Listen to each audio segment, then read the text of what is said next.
It's me again, all on my own. Vic has moved to Singapore. She's starting a new family. No, she's totally fine. She's just very busy with a few quite exciting announcements that we're working on behind the scenes. So we can't share too much, but one of the things that we have been working on unbelievably hard is IOU, which is our brand new podcast and course coming out next week. So I wanted to just quickly, before I get into what we're talking about today, play a little sneak peek of what to expect from IOU episode 1. Welcome to IOU, some money education. Hi everyone, I'm Lucy. I run a business called Shit You Should Care About. It has about 3-point-something million followers. Not sure if you two know that. Do you know that? No. No, never heard of it. Sorry, Really what's your small. name again? What's your name? My name's Lucy. How does your business make money? This is the question I get asked the most. It's always, what famous people follow you and how do you make money? Can you answer the first one too, though? I wrote a newsletter after doing an interview with you for The Curve about investing.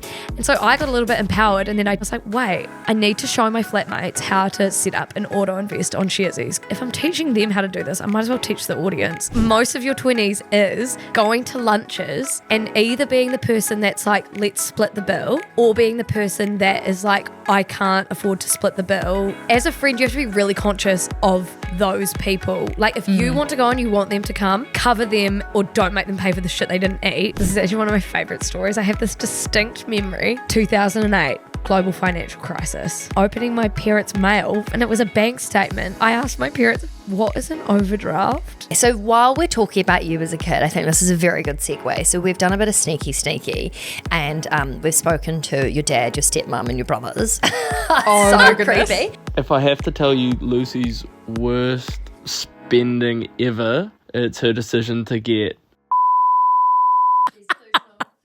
If you want to be the first to know when this drops, how you can get involved, make sure you sign up to our newsletter. We will put that in the podcast show notes, but just cannot wait to share this with you.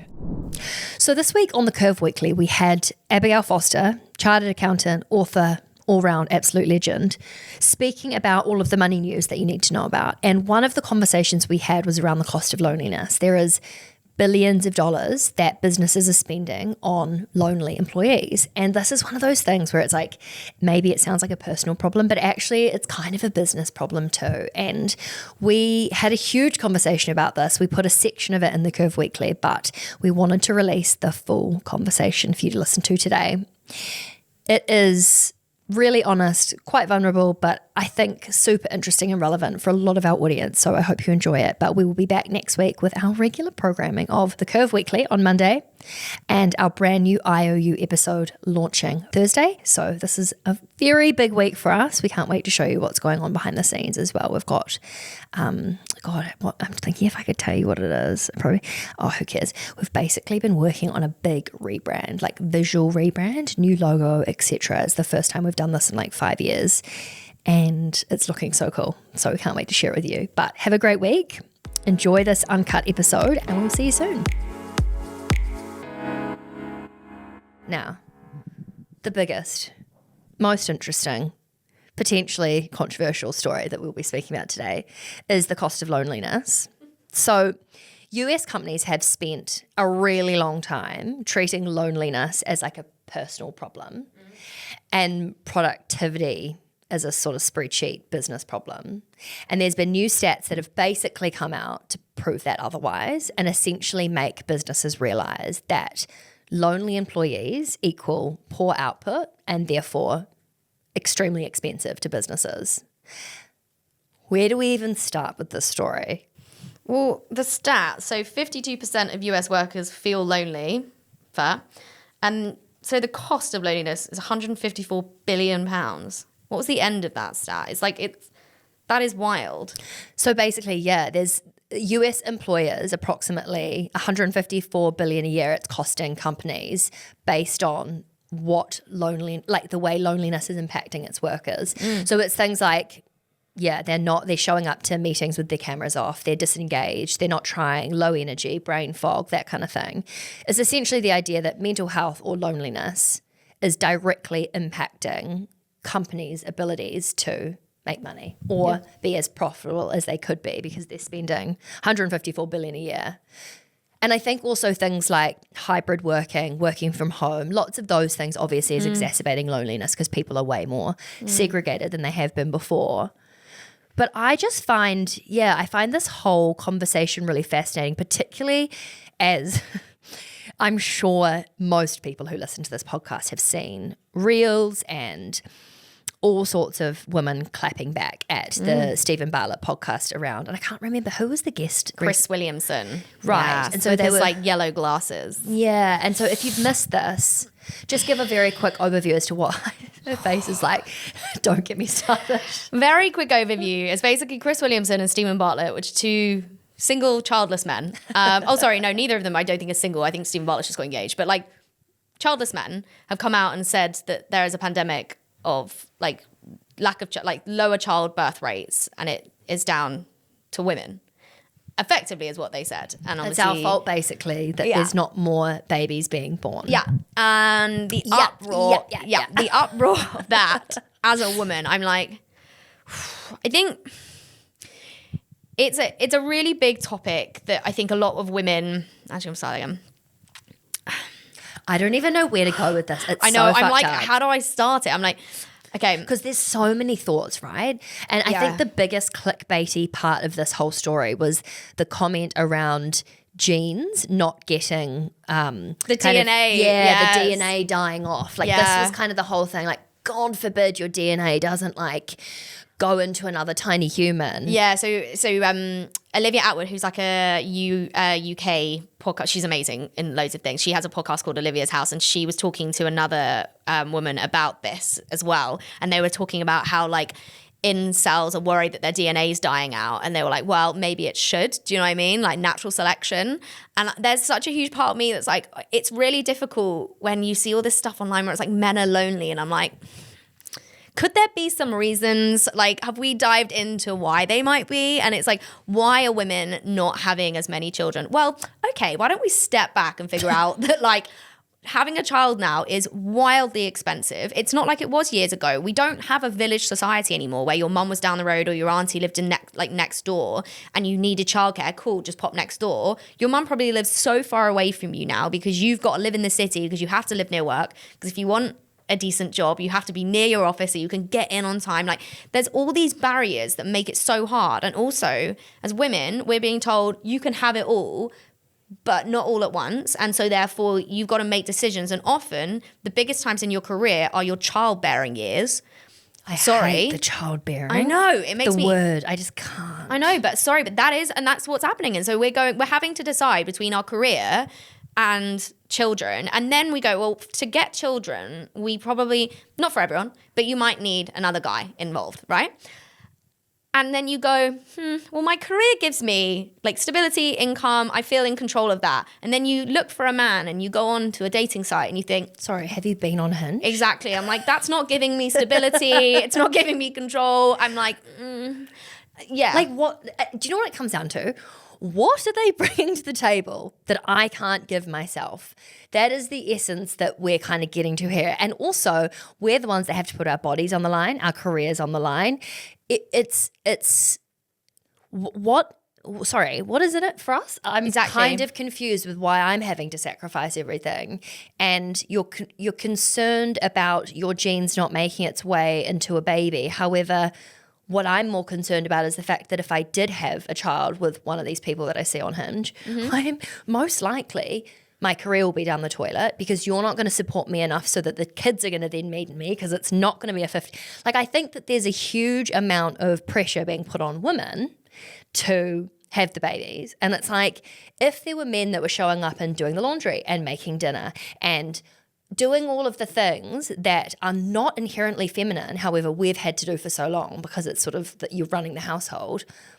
Now that we've stepped into careers, the household and the children, that should be a shared responsibility in the same way that childcare should be split. But you shouldn't be thinking, oh, they only earn $40,000 a year, my female partner. Obviously, this is very heteronormative, but like, so that's how much it's going to cost for childcare, so you should give up your job. It's like, actually, let's split that. It's going to be half of my salary and half of yours. Yep. You know, I think that the way we're looking at this is so wrong. And Motherhood genuinely is one of the biggest issues that causes the gender pay gap to be what it is. And it's a global issue. Like, the gender pay gap is effectively when women are starting off at the same level as men, but not finishing at the same level as men. Like, we're not getting to those president C-suite roles because something happens in the middle. And also I would like to caveat, there are so many women that want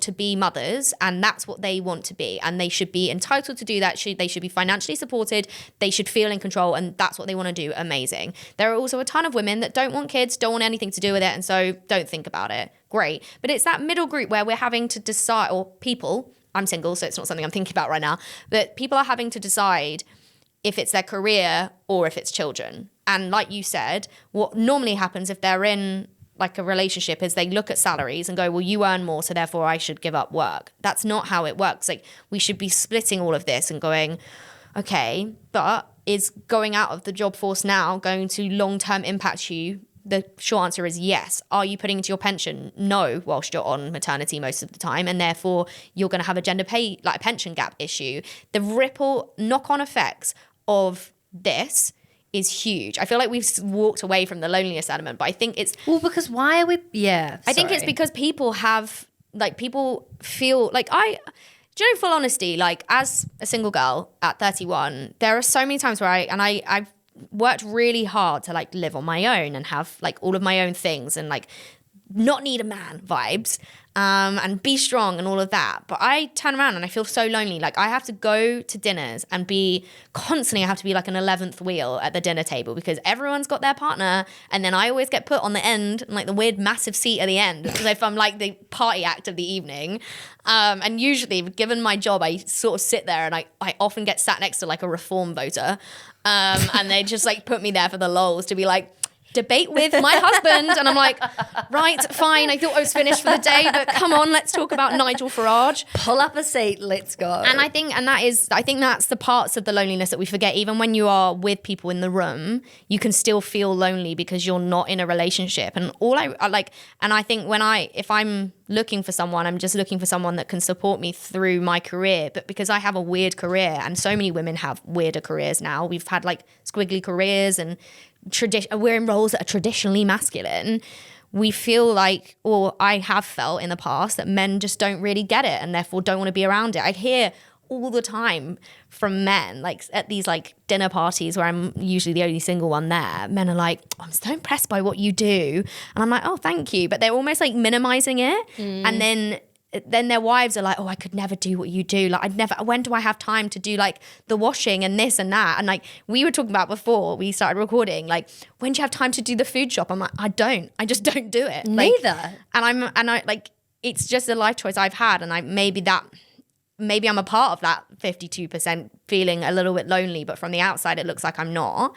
And actually, I think it's because of the culture that everything has instilled in us that we should be doing more and at a bigger speed. But I think, do you know what, one of the things I've learned in 25 was that, so someone asked me what my like biggest success was last year, and I said my friendships, because they have been the thing that stops me being lonely. Because at any time, doesn't matter where they are, and it's the beauty of technology, is if I needed any of my friends, I can call them, FaceTime them, and we can have conversations so quickly. But sometimes it can make me feel more lonely when we get off the phone, because you're like, oh, I'm now on my own in my flat, it's kind of, so it's something to think about that actually, yes, but it doesn't mean like you don't have to be an incel to be lonely. Like, you can also be someone that on the outside looks like they're having a great time, and it doesn't mean you're failing. It's just the construct of life right now. I really appreciate you sharing that, because I think a lot of people would look at your life and think, you know, it's just so easy to judge from what you see, which is a very shiny, enormous head of hair with stunning style and lots of friends and a flying career. You do hear generally the incels of the world talking about how they want their genes to be passed on, not really successful people who are actually, and also one of the groups that we didn't talk about is women who are single who do want kids and just can't find anyone that is half decent. You know, I think that there's this yeah, there's this real separation at the moment where it sort of like feels like the loneliness or the birth rate is like a gendered thing. It's not. There's lonely people, men and women, who do want to be in really nourishing relationships. You shouldn't have to choose one or the other. I don't think you should have to choose your relationship and being single, or do you know what I mean? Like, and also I think that so many things can be true at once. Like, I've been single most of my adult life. I have totally had lots of times of feeling really lonely, but I really fucking hate how much we pedestal romantic relationships over friendships. And I came into work yesterday and I literally said to the girls, I just got off the phone to one of my friends who's moved to Singapore. We spoke for an hour and I walked in and I just felt so much happier and more centered. And there's something about your female friendships that, and I don't even know if this is on the podcast or off the podcast, we were talking about this, but it's like having tiny little therapists and all your friends. And I think that, of course, there's lots of women that are lonely as well, but I think that something that we do really well is respect and honour and nurture our female friends. And that is a really important thing when the dating sphere is fucking tragic, to have beautiful friends. I think that I think what we're going through in 25 and have been for a long time since COVID is we've got a pandemic of speed. Everything has to happen so fast now. And even interactions that we have with friends and relationships, it's almost like, right, running to the next thing. And actually we've forgotten how to just be. And actually I think I'm terrible at it as someone that's quite neurospicy as well. Like, I can be hyper emotionally aware, but I'm also thinking about 5 different things all at once. And if you're someone that doesn't know me very well, you might consider that as me being rude because I'm talking to you, but you probably are thinking, is she looking at her phone? Is she doing this? Is she here? And I think that can cause loneliness as well, especially because I'm at a stage in my career where I'm just working a lot because I can.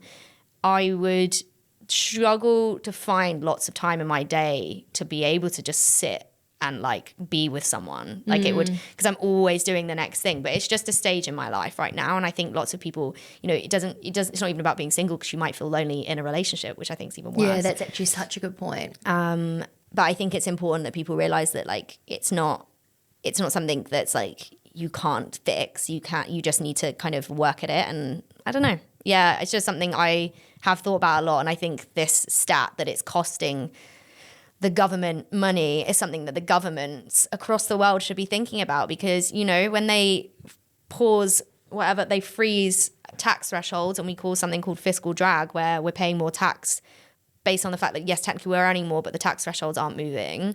It stunts growth and it stunts growth on so many angles because you go, well, I'm not going to try any harder at work because why would I when I'm only going to take home 40p on the pound of the every extra pound I earn, let's say.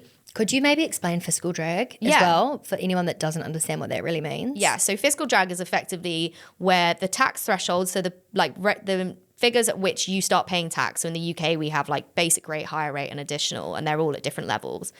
If those don't rise with inflation or average earnings each year, but your wage rises, even by just a little bit, you are going to be paying more tax basically on your salary.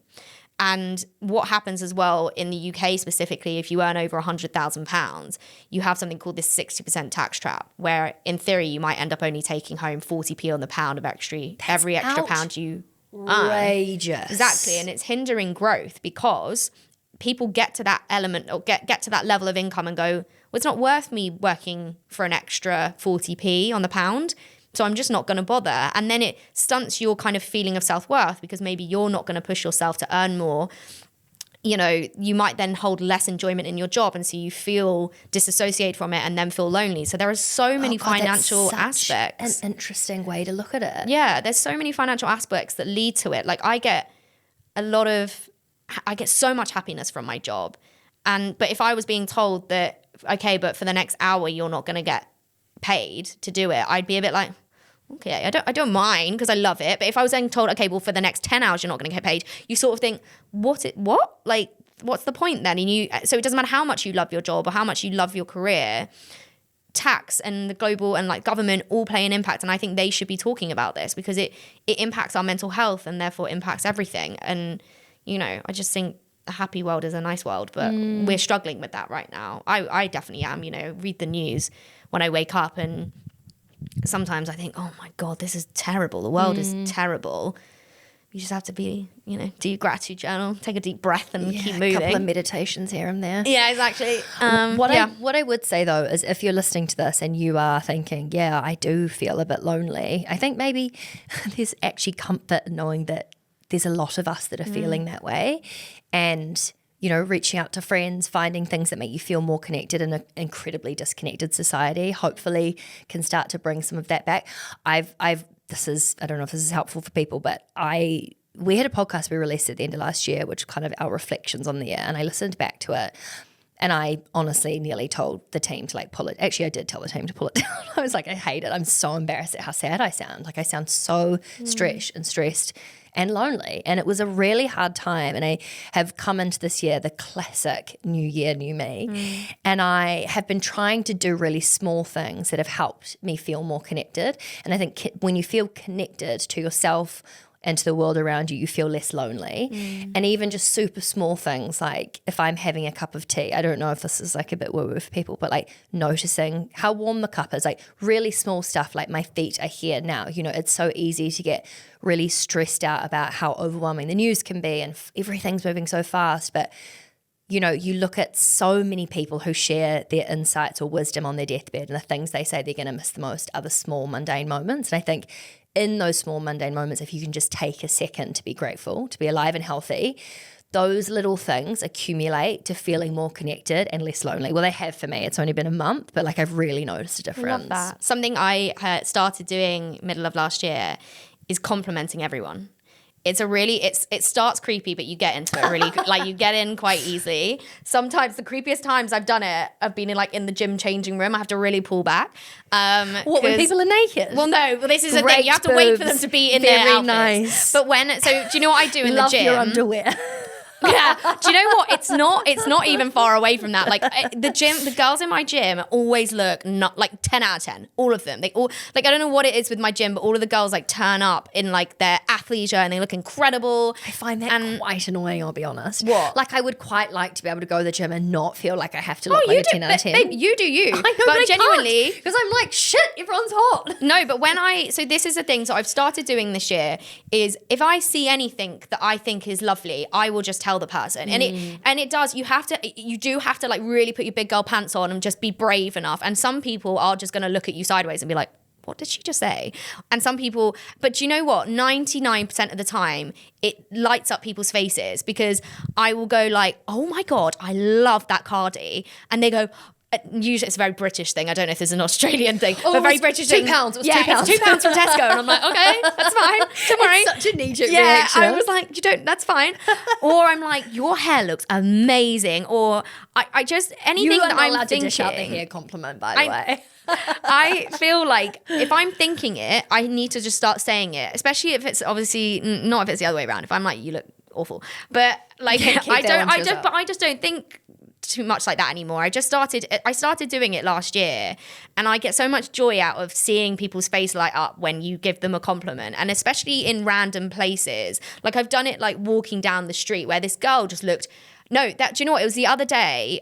There were these two girls walking in front of me, and they were clearly doing their hot girl walk or something. And they were head to toe in athleisure, but had really cool jacket on, a cap. They had a little bag. It just worked. And it was they were a whole look. Swagging down the walk, walking in front of me. And I followed them, not in a creepy way, but for about a minute. And then I just I went, excuse me. And they both turned around. I was like, can I just say, you both look so iconic. Oh my God. And they were like, what? And I was like, you do? They were like, no, we don't. I was like, you guys, if I was not a creep, it would this shot is amazing. And they were like, oh, thank you so much. And I think that's the other thing that maybe could be one of the things that cures loneliness is just being kinder to people, because I think I now have friends at the gym and in life where I think it's actually started. Maybe they're not my best friends. But at the gym, girls that I've complimented that have then come up to me in the queue for the Pilates class or whatever because they think they know me. And that's great. And I love that. And I just think we don't compliment people enough. We don't make people feel good about themselves. I think sometimes we're really concerned